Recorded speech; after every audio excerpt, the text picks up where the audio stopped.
खुद को बदलने का सबसे सरल तरीका है उन जगहों पर चुप रहना जहां शब्दों से ज्यादा मौन की जरूरत होती है। मौन ही वह कुंजी है जो आत्म अधिकार और शांति का मार्ग खोलती है। नमस्कार दोस्तों, आप सभी का स्वागत है आपके अपने चैनल स्टोरी सागर 58 पर।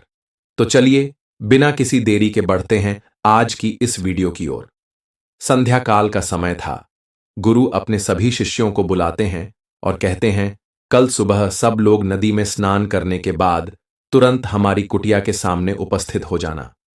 सभी इसी से हैरान रह जाते हैं कि हम लोगों ने कोई गलती की है क्या, लेकिन गुस्से से यह कहते हैं कि हो सकता है कि गुरुजी कल सुबह कुछ अच्छी बात बताने वाले हैं। सब लोग रात को सही समय पर सो जाते हैं और सुबह उठकर सभी लोग नदी में स्नान करने के बाद वापस गुरुजी के सामने उपस्थित हो जाते हैं।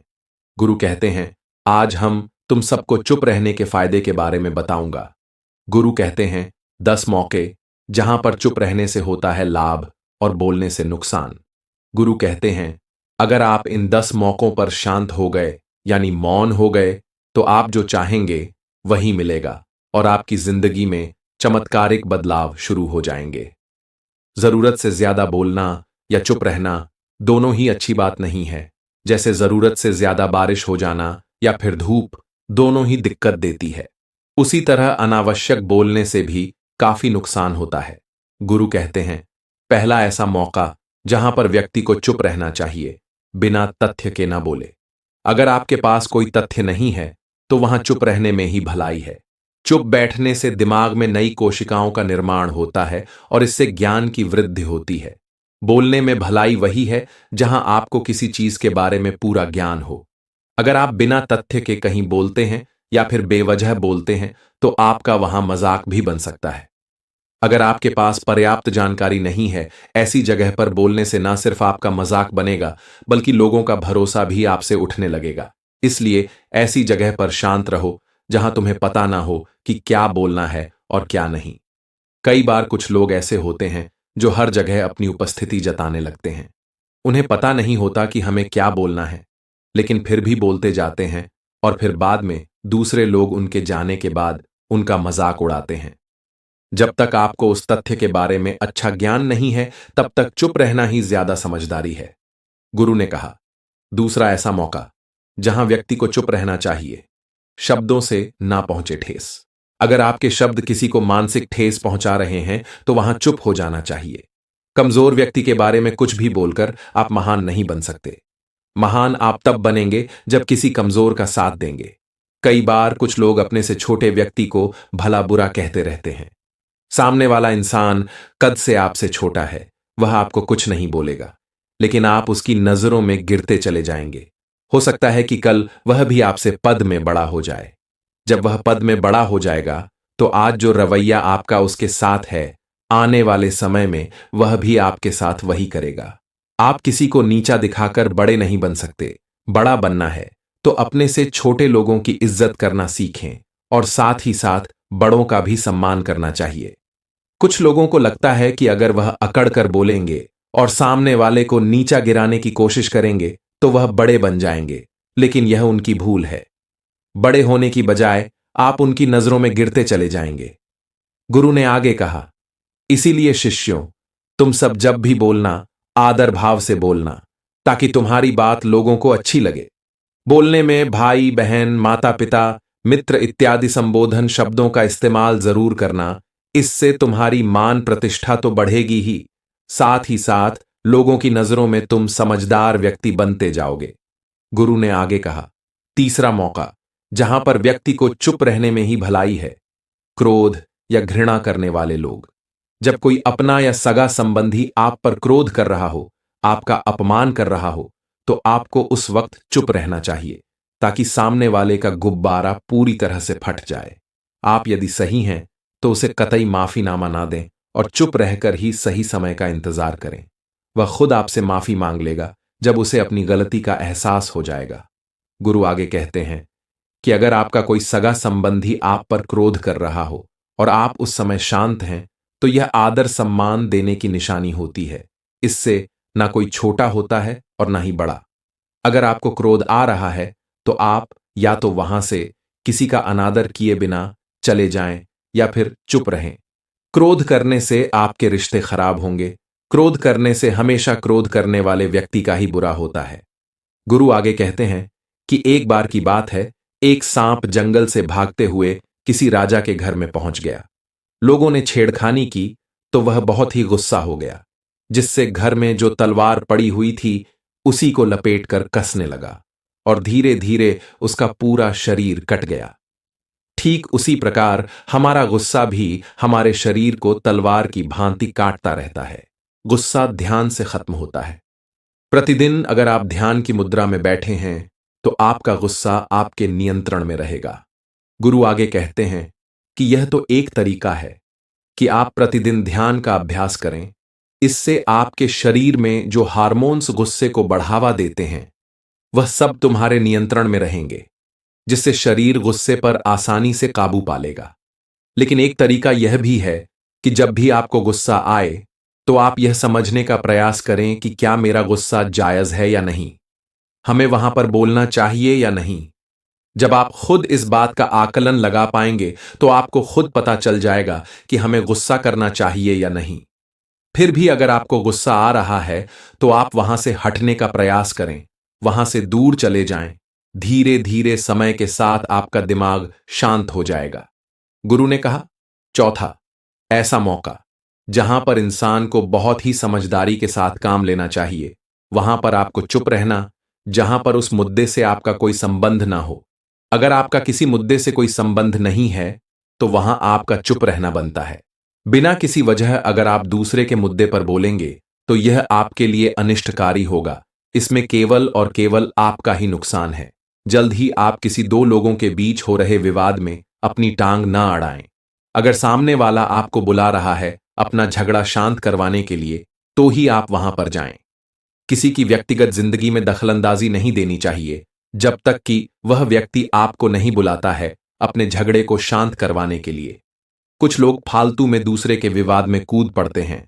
इससे उनके मान सम्मान और मर्यादा पर लोग उंगली उठाने लगते हैं। गुरु कहते हैं कि 10 मौकों में 5वां ऐसा मौका जहां पर व्यक्ति को बहुत ही समझदारी के साथ चुप रहना चाहिए। आपके शब्दों से किसी मित्र को हानि ना पहुंचे। अगर आपके शब्द सामने वाले के परिवार या मित्रों की प्रतिष्ठा के बारे में बुरी झलक दिखा रहे हैं तो आपको चुप रहना चाहिए। किसी के परिवार या फिर मित्र के बारे में बुरा बोलने से केवल आप ही बुरे बनेंगे। जो चीज आसानी से खत्म की जा सकती है उसे अपने शब्दों से बड़ा ना करें। बिना चिल्लाए बात करने का प्रयास करते रहना चाहिए। अगर आप बिना चिल्लाए कोई बात नहीं कह सकते तो आपका चुप रहना ही भलाई है। किसी पर चिल्लाने से आपके व्यवहार के बारे में पता चलता है। ज्यादा बोलने से चीजें हमेशा खराब ही होती हैं। कई बार कुछ रिश्ते ज्यादा तेज बोलने की वजह से टूट जाते हैं। इसलिए अपनी आवाज में मिठास जरूर हो। मजाक को भी हमेशा शब्दों के मायने में ही रखें। जहां किसी को शब्दों से चोट लगे वहां चुप हो जाएं। ज्यादा बोलने से हमेशा नुकसान ही होता है। किसी और की प्रतिष्ठा को अपने शब्दों के माध्यम से हानि नहीं पहुंचानी चाहिए। यदि आपके शब्दों से किसी और की प्रतिष्ठा को ठेस पहुंच रही है तो वहां आपको चुप हो जाना चाहिए। जब कोई व्यक्ति आपके सामने नहीं है तो आप उस व्यक्ति के बारे में बुरे शब्द किसी तीसरे व्यक्ति के सामने ना बोले। गुरु कहते हैं, छठा मौका जहां पर व्यक्ति को चुप रहना चाहिए जब कोई कर रहा हो किसी की बुराई। जब कोई आदमी आपके सामने किसी तीसरे आदमी की बुराई कर रहा हो तब तुम्हें चुप रहकर बस सुनना चाहिए। अपनी राय व्यक्त नहीं करनी चाहिए, क्योंकि जो आज आपके सामने किसी तीसरे की बुराई कर रहा है वह कल किसी और के सामने आपकी भी बुराई कर सकता है। यदि आपने कुछ कहा है तो नीति शास्त्र के अनुसार जो अपने मुंह को बंद रखता है और बुद्धि से काम करता है वही इंसान समझदार होता है। बिना जरूरत के बोलना, किसी के बारे में किसी के बीच में बोलना एक गलत बात है। कभी कभी हमारे लिए बुद्धिमानी इसी में होती है कि हमें अपना मुंह ऐसी जगह पर नहीं खोलना चाहिए। गुरु आगे कहते हैं कि 10 मौकों में 7वां ऐसा मौका जहां पर व्यक्ति को चुप रहना चाहिए जब कोई नहीं समझे आपकी भावना। यदि आपको लग रहा है कि कोई व्यक्ति आपकी भावना, दुख या परेशानी को शब्दों में नहीं समझ रहा है, यदि आपको लग रहा है कि सामने वाला व्यक्ति आपकी भावना या दुख को या आपकी जो परेशानी है उसको वह समझ नहीं पा रहा है, या समझने का प्रयास ही नहीं कर रहा है, या वह आपको ध्यान से सुन ही नहीं पा रहा है, तो ऐसे व्यक्ति के सामने आपको चुप ही रहना चाहिए, क्योंकि ऐसे लोगों को आपकी भावना या दुख से कोई मतलब नहीं होता है। ऐसे लोगों को अपना राज बताकर आप पछताएंगे ही बाद में। इसीलिए हर किसी को अपने मन की बात नहीं बतानी चाहिए। अगर आपको लग रहा है कि सामने वाला आपकी बात को नहीं समझ पा रहा है, आपकी भावनाओं को नहीं समझ पा रहा है, तो वहां पर आपको नहीं बोलना चाहिए, क्योंकि आज में आपका मजाक ही बन जाएगा। जब आपको लगने लगे कि सामने वाला आपकी भावनाओं को ठीक तरीके से समझ रहा है, आप जो कह रहे हैं वह ठीक से सुन रहा है, तभी आप उसे अपनी बात कहें। गुरु कहते हैं कि 8वां मौका, जहां पर आपको चुप रहना चाहिए, जब कोई इंसान अपना दुख व्यक्त करे।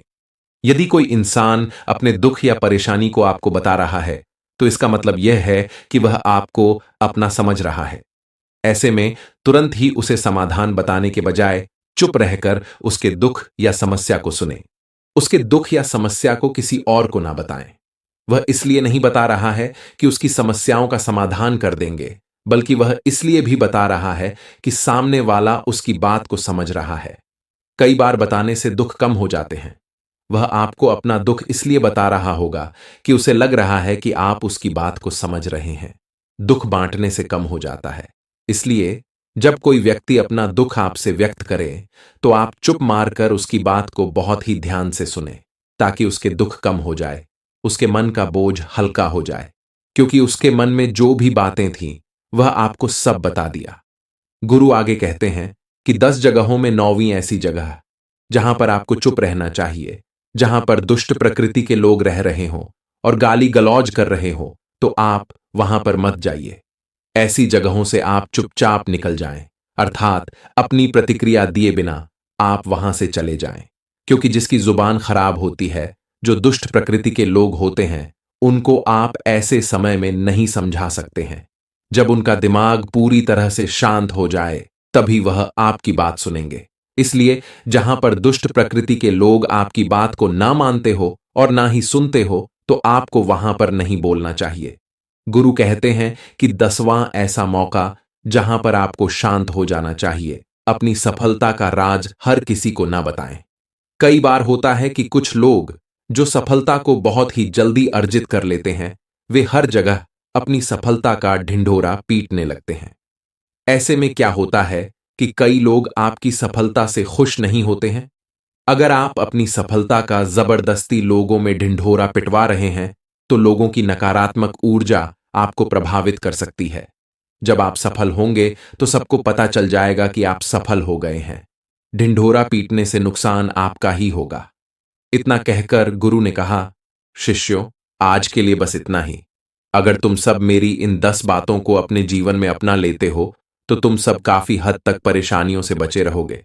यहां से जाने के बाद मेरी यह बातें आपके जीवन में किसी वरदान से कम साबित नहीं होंगी। मुझे उम्मीद है इस वीडियो से आपको बहुत कुछ सीखने को मिलेगा।